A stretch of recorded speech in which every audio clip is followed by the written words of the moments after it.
इस पर देखिए कि एक पदेन, पूर्ण वाक्यन और भाषिक कार्य, इस तरह से प्रश्न भी आते हैं। तो इस श्लोक को आपने पढ़ा, अब इस पर किस तरह से प्रश्न आते हैं वो देख लेंगे। प्रश्न होगा आपका, श्लोकान पठित्वा तत् आधारितानां प्रश्नानां उत्तराणि लिखता।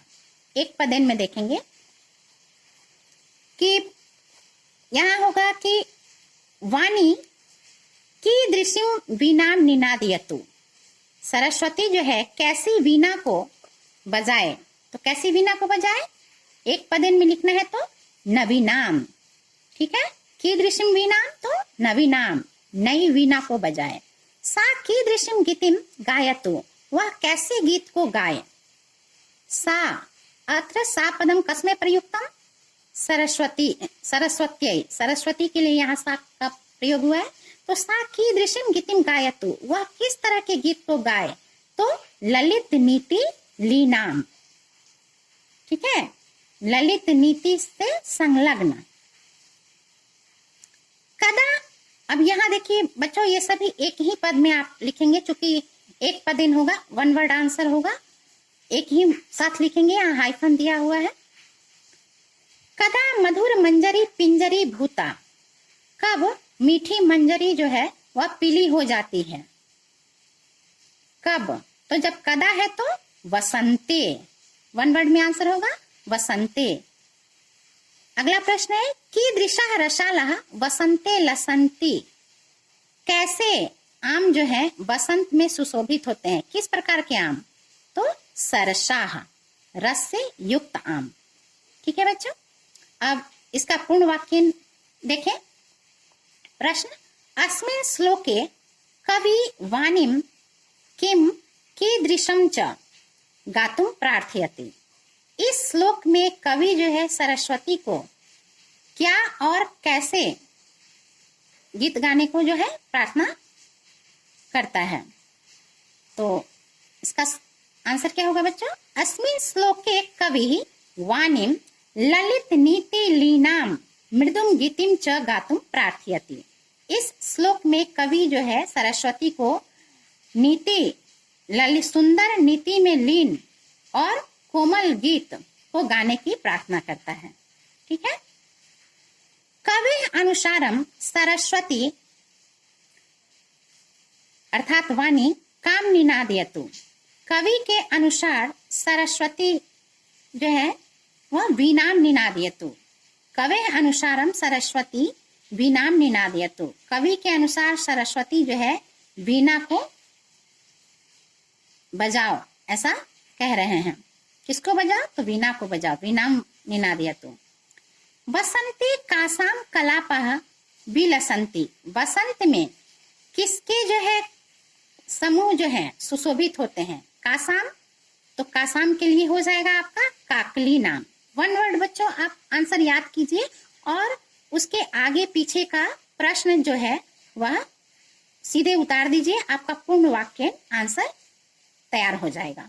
तो वसंते कासाम कलापा विलसंती, तो वसंते काकली नाम कलापा विलसंती, वसंत में कोयल के समूह जो है सुशोभित होते हैं। अब इसके भाषिक कार्य देखें बच्चों। भाषिक कार्य में है इसका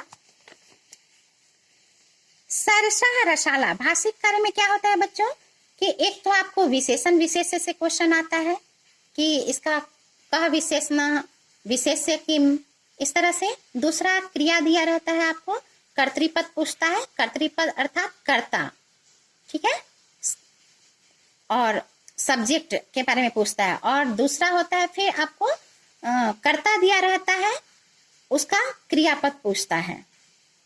उसके आगे फिर आपको उसी में पर्याय विपर्य ये सब पूछता है। तो आप इसको जरा सा ध्यान में रख के इसकी तैयारी करेंगे।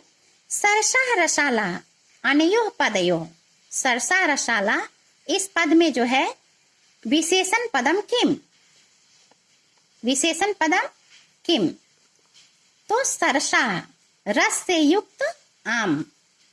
तो इसका प्रश्न जब भी हमको विशेषण पद जानना रहेगा तो हम प्रश्न करेंगे कि कह रसाला, कीदृशा रसाला, कैसे आम। तो सरसाह।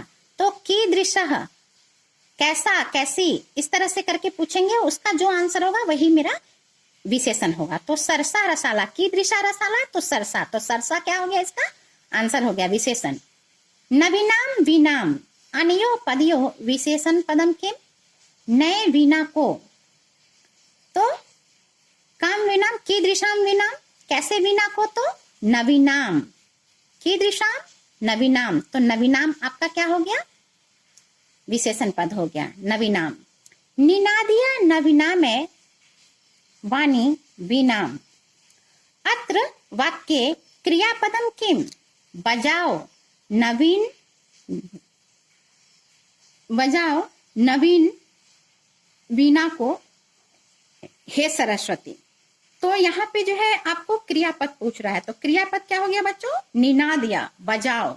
निनादिया पद जो हो गया आपका क्रियापद हो गया। अगला प्रश्न है, श्लोके कोमलाम इत्यस्य पदस्य अर्थे किम पदम आगतम।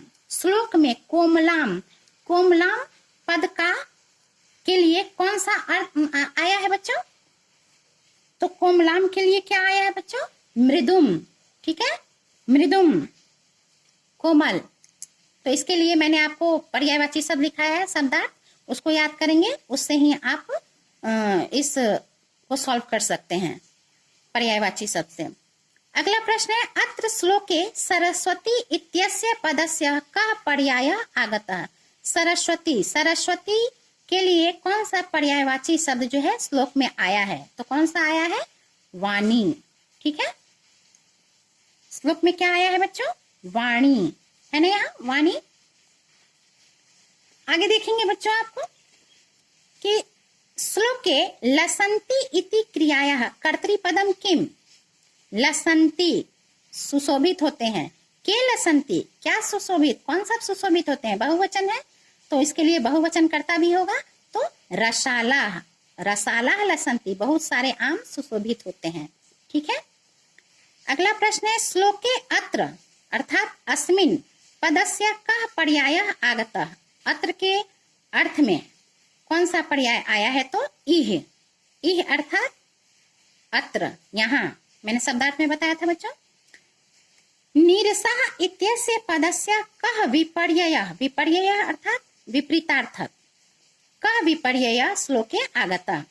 नीरसः बहुवचन है, तो उसका कौन सा विपर्य पद आया है, तो देखिए बच्चों, अगर बहुवचन होगा तो जिस वचन में होगा, जिस लिंग में होगा, उसी लिंग और वचन में हम क्या करते हैं, पर्याय और विपर्य भी लिखते हैं। तो यहाँ नीरसा है, बहुवचन है पुल्लिंग, तो उसके लिए कौन सा विपर्य आया है, सरसा, ये भी पुल्लिंग बहुवचन है।